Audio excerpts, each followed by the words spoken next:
So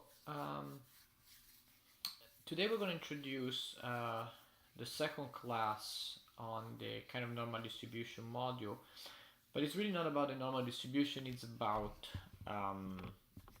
using properties of the normal distribution that are key for a lot of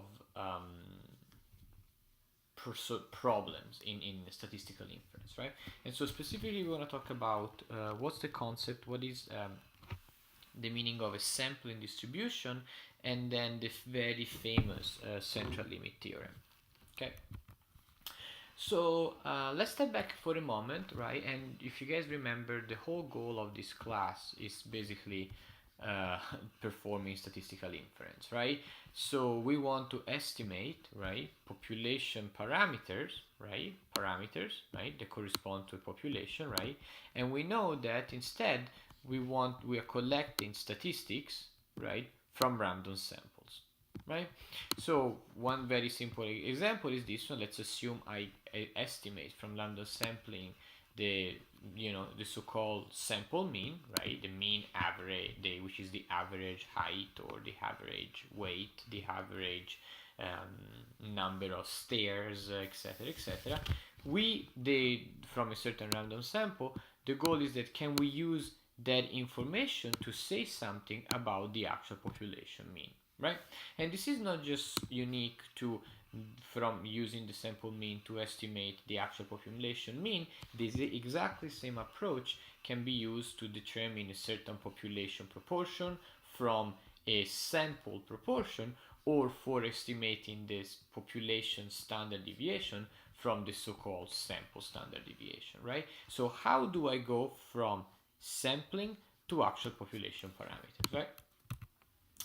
So right, so very typical example, right?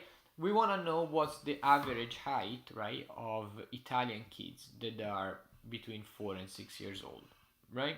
Of course I cannot go and look at all the Italian kids and ask them, right? So what I can do, I can, for example, go to Florence and collect a sample of about a number of samples, right, in different Florence, Rome, Milan, about 100 different samples, each containing 30 Italian kids for between year 4 and 6, right, and estimate for each of these samples the average, right? Can we use these averages, right, to say something about the actual underlying population mean, right? So the idea of statistical inference is that to use information from random sampling to draw conclusions about the populations, right? What's really important is that because samples are chosen randomly, right? Statistics such as the sample mean, the population proportion, the sample proportion, and the sample standard deviation are also random variable, right? So not only the height, it's a random variable, but also the average height that you calculate from 100 samples where you're measuring the height of 30 kids is a random variable itself. The idea is this one, this is what's key. Can we use those sampling distributions, right, which is the distributions of the samples statistics, to say something about the corresponding population parameter? To do this, we're going to use an example, right? So people, right, like wine, right, but of course they don't like to smell sulfur in wine, right? Smelling sulfur is really bad, right? So the idea is this one, right? What is the minimum or basically the maximum sulfur concentration that I can allow in my wine that it's not detected by the human olfactory system, assuming that of course sulfur is not toxic, right? Just from a pure smelling standpoint, right? So how do I do this, right? Let's assume in this example that we choose two random samples of 10 people, right, from down the street. They have to be over 21, of course. And we give to each of these 10 people wine with different sulfur concentration, right? For each of these 10 people, we then ask them, at what glass, right, at what concentration did you start to smell sulfur, right? So the first round of samples come back and the first person says, okay, at 28 I start smelling sulfur. The second person say at 40, then 28, 33, 20, etc, etc, right? If I go and look at the second random sample, right, I have values that are close, but that are not the same, right? We go from people that smell about 18, right? They can detect sulfur when it's at 18, milligram per liter, for example. But there's also people that end up not smelling it until 38, right? So if I do an average of these two samples, right, the mean, minimum sulfur concentration, the average for the first group, it's 27.22, right? For the second group, it's 24.11, right? Which of those is the true population parameter, right? None of them, right? None of them of these two estimates is the actual exact population parameter. These are two estimates of the population parameter that I have obtained from two random samples, right? What happens if we increase the number of random samples, right? Let's assume I can do this over and over and over, right? What does it happen? So the idea is this one. Let's assume we get now 100 random samples, right? And we calculate for each of those 100 random samples the average, right? The average concentration at which people start smelling sulfur. Let's assume now I do a histogram of those averages. What do I see? I see that these averages are actually distributed, right? So we actually obtain the so-called sampling distribution of the mean, which is in this case the distribution of the sample mean obtained from 100 random tasting samples in where 10 wine tasters were surveyed. Okay, so what is very important is this one, right? Because now I have a distribution, what I can say, well, given this data, the average, right, is probably around here, right? So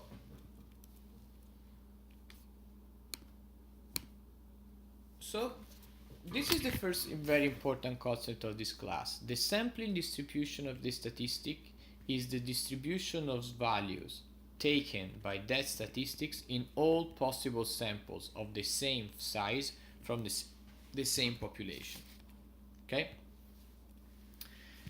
Then why I'm going to do this one, right?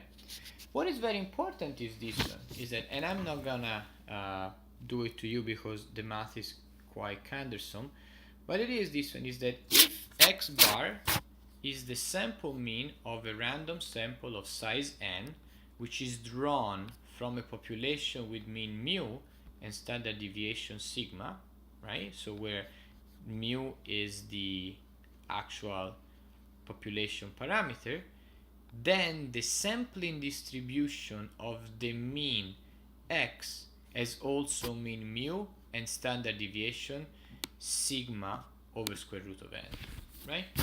So the idea is this one, and I'm gonna draw it for you. So comment, let's see if it works, right? Let's assume that this is your x, your random variable x, and we know that it's normally distributed around the mean, mu, right? This is your x, right? Let's assume now I pick up n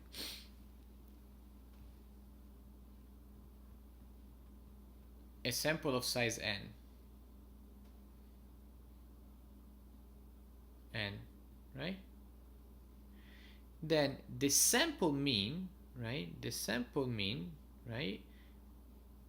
Sample mean x bar is also normally distributed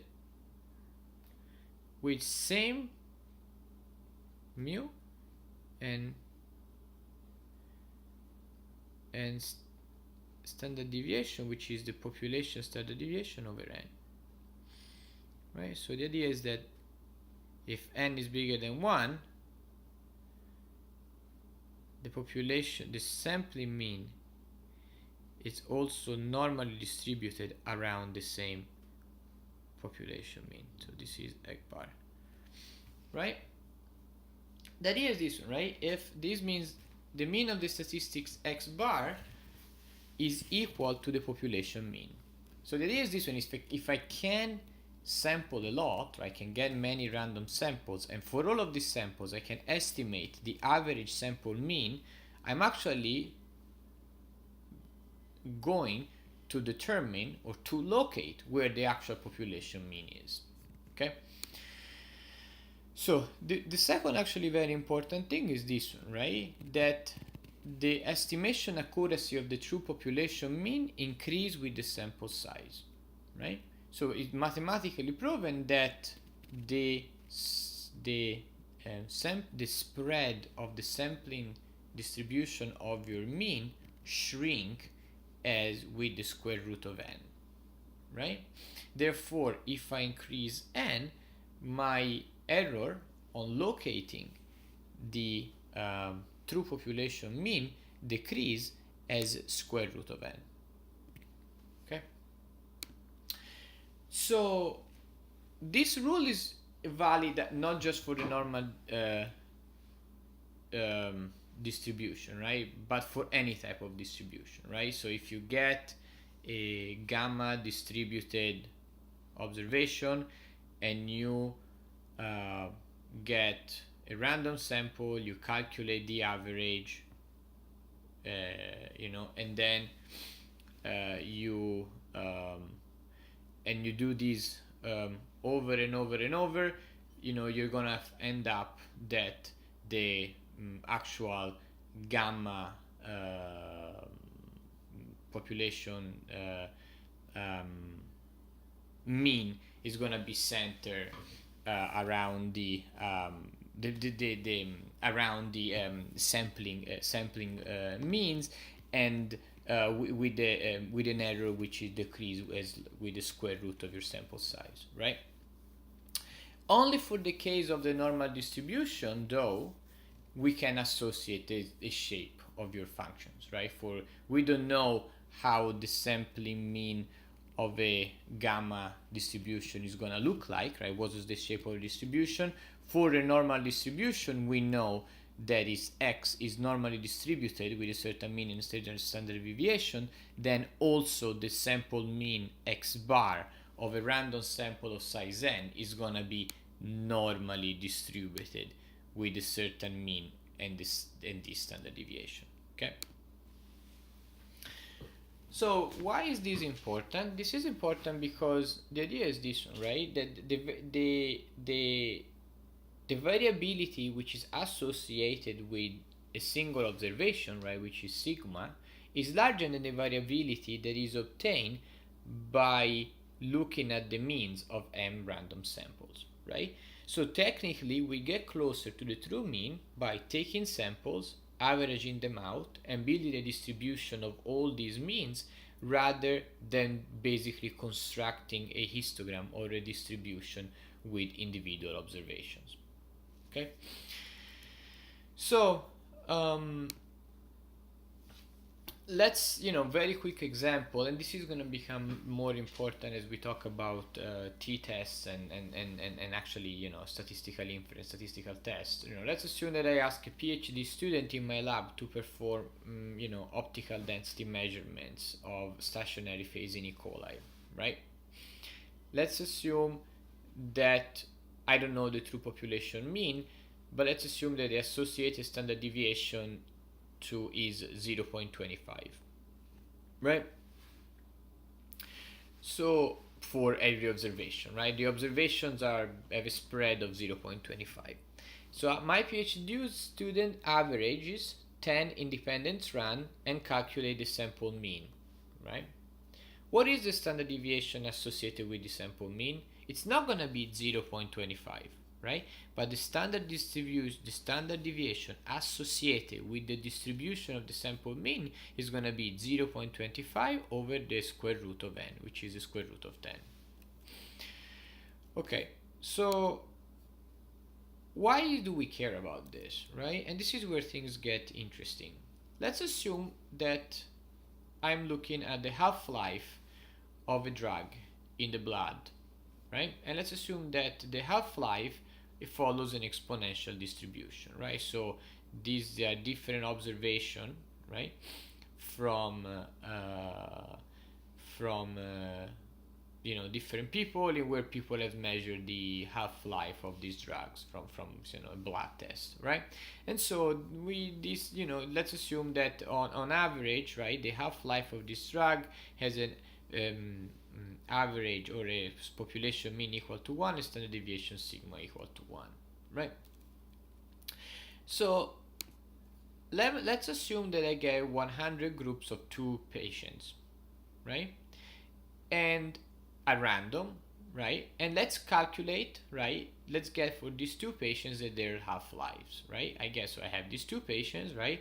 I measure their half-life, I average among them, and then I use these 100 averages, right? I put them into a plot, right? And we can see that, you know, if I put the averages that are obtained by averaging the half-life between 2 patients in where we have used 100 random samples, right? I already see that they follow some sort of bell-shaped approach, right? It's close, peak to 1, but it's not really symmetric, right? It's still skewed to the right. Let me do this again, right? Let me know, it's rather than get 100 groups of 2 patients, I'm gonna get 100 groups of 10 patients. So again, I know that the half-life is not normally distributed, right? I get 10 patients, right? I average their half-life that I measure among them, right? I do this 100 times using 100 different random samples, and then I plot this is the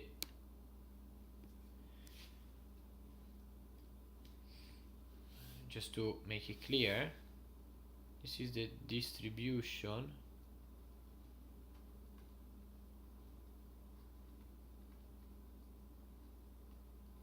of the sample means x bar, right? Which I have obtained by averaging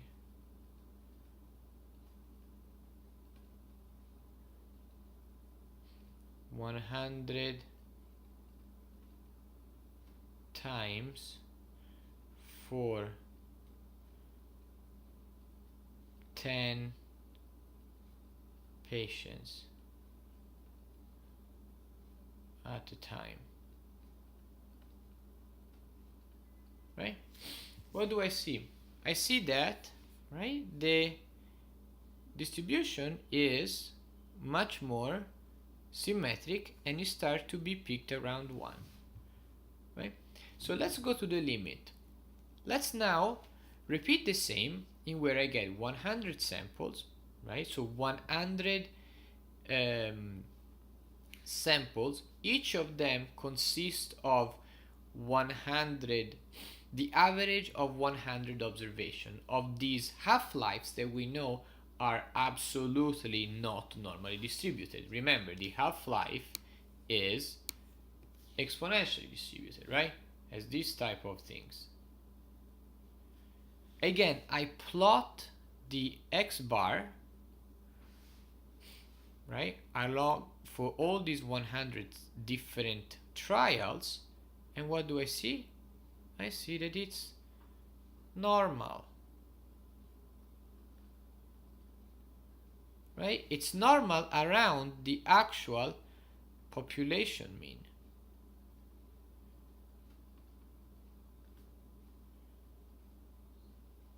Right?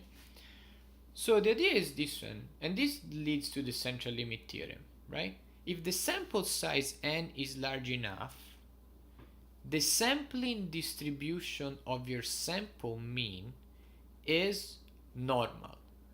This is valid for any distribution for the random variable x. If x is not normal distributed, as long as I have a large number of observations, let's say larger than 30, the corresponding sampling distribution of the mean is gonna be normal and is gonna be centered around the actual population mean with a spread which is sigma over the square root of n. Right? So the idea is this one, right? I can have a completely not normal random variable process, right? But if I have enough sample size, I can use the normal distribution table or the normal distribution curve, right, to estimate a location for the actual population mean, right? I can use the normal distribution curve to build confidence interval that they're gonna tell me where the actual population parameter is. Okay? So to remember, the central limit theorem applies to the sampling distribution, not to the distribution of the data, right? The central limit theorem describes only what happens to the averages of repeated samples of a given size. Number one, right?